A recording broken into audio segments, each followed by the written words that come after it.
नमस्कार. पवित्र पोर्टल शिक्षक भरतीबद्दल अपडेट्स या व्हिडिओमध्ये देण्यात येणार आहे. निवडणूक आयोगाला पुन्हा एकदा प्रस्ताव सादर करण्यात आलेला आहे. या संदर्भात या व्हिडिओमध्ये तुम्हाला माहिती देण्यात येईल. त्याचबरोबर शिक्षक भरतीमध्ये आचारसंहिता वारंवार लागणारच आहेत, कारण निवडणुका हा न संपणारा विषय आहे येणाऱ्या वर्षभरासाठी. त्यासाठी सध्याच्या भरतीचं वास्तव काय आणि त्याचबरोबर प्रलंबित शिक्षक भरती कधीपर्यंत होऊ शकते या संदर्भात या व्हिडिओमध्ये आपल्याला थोडीशी माहिती देण्याचा प्रयत्न करेन. कंटिन्यू कॉल येतात आहे, सो प्लीज रिक्वेस्ट आहे की थोडंसं व्हिडिओ थ्रू तुम्हाला इन्फॉर्मेशन देण्यात येईल. प्रत्येक वेळेस कॉल उचलणं शक्य होत नाही आहे. सो चला तर मग सुरुवात करूया. शिक्षक भरतीच्या संदर्भात पहिल्यांदा लोकसभेची आचारसंहिता, आदर्श आचारसंहिता होती, संपलेली आहे आणि आता विधान परिषदेची लागू झालेली आहे. या संदर्भात आपल्याला आयुक्त कार्यालयातून ऑलरेडी न्यूज बुलेटिन थ्रू सांगण्यात आलं आणि आज त्या संदर्भातील निवडणूक आयोगाला प्रस्तावही सादर करण्यात आलेला आहे.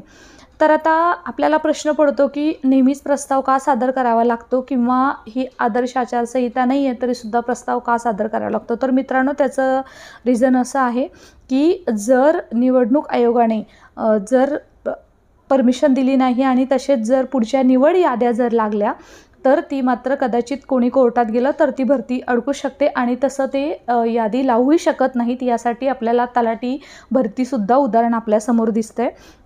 सो जो काही पुढच्या याद्या आहेत त्यासाठी नक्कीच निवडणूक आयोगाची परमिशन गरजेची आहे. आणि आता सध्या जी विधान परिषदेची निवडणूक आहे त्या संदर्भातील प्रस्ताव निवडणूक आयोगाला सादर करण्यात आलेला आहे.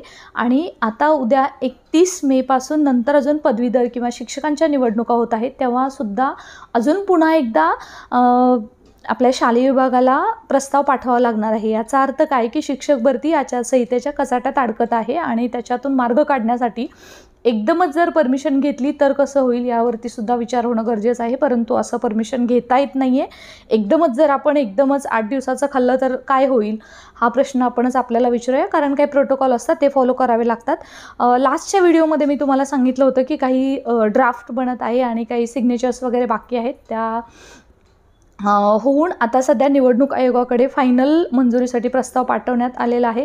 त्याचबरोबर जागांच्या संदर्भातील कन्वर्ट राऊंड जो येणाऱ्या दिवसात लागणार आहे त्या संदर्भातील जागांच्या संदर्भातील जेवढं सगळं काम आहे ते सर्व आयुक्त कार्यालयातून कंप्लीट झालेलं आहे. आणि आता फक्त निवडणूक आयोगाची परमिशन भेटली की कधीही कन्वर्ट राऊंड असेल तो लागू शकतो आणि तो झाल्यानंतर मुलाखत राऊंड लागणार आहे. तर मित्रांनो, आपल्याला असा प्रश्न पडतो की म्हणजे हे कधी निवडणूक आयोग आपल्याला याच्यासाठी परमिशन देईल. तर मित्रांनो, 2 दिवसामध्ये परमिशन द्यायला हवी.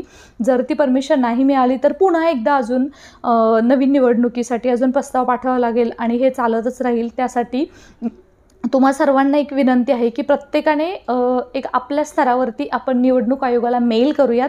आणि आपली गरज काय आहे, कारण शाळावरती शिक्षक रुजू होणं हे बालकाचा शैक्षणिक अधिकार ही त्यांचीसुद्धा शिक्षक मिळणं हे सुद्धा त्यांची जबाबदारी आहे, शालेय विभागाची आहे. तशी आपलीसुद्धा नोकरी होऊन जाईल. त्याच्यासाठी प्रत्येकाने मेल करूया, तरच प्रलंबित शिक्षक भरती वेळेवरती होईल आणि आपल्याला सध्या परमिशन पण भेटेल.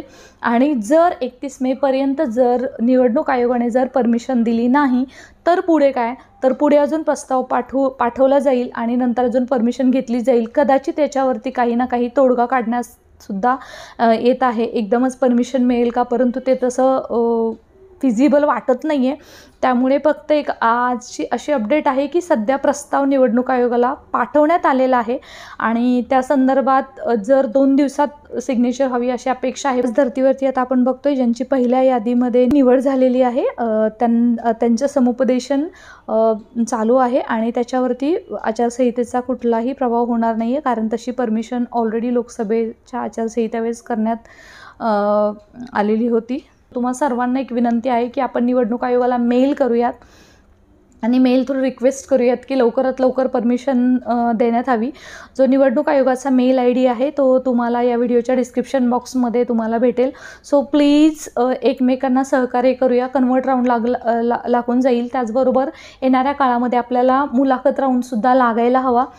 त्यासाठी अजून परमिशन घ्यावी लागेल कदाचित 31 मे नंतर. तो राऊंड जूनमध्ये लागणार आहे, त्यामुळे त्याच्यासाठी परमिशन घेतली जाईल. परंतु तोपर्यंत हा राऊंड तर लागेलच.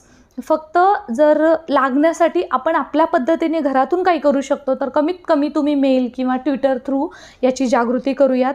कारण आता शालेय विभागाने त्याचं काम केलेलं आहे. निवडणूक आयोगाला प्रस्ताव पाठवलेला आहे. आता फक्त त्यांची सही होणं बाकी आहे.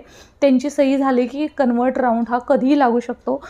सो धन्यवाद तुमच्या सहकार्याबद्दल आणि स्टे कनेक्टेड. इथून पुढचे अपडेट्स तुम्हाला नक्कीच देत राहील.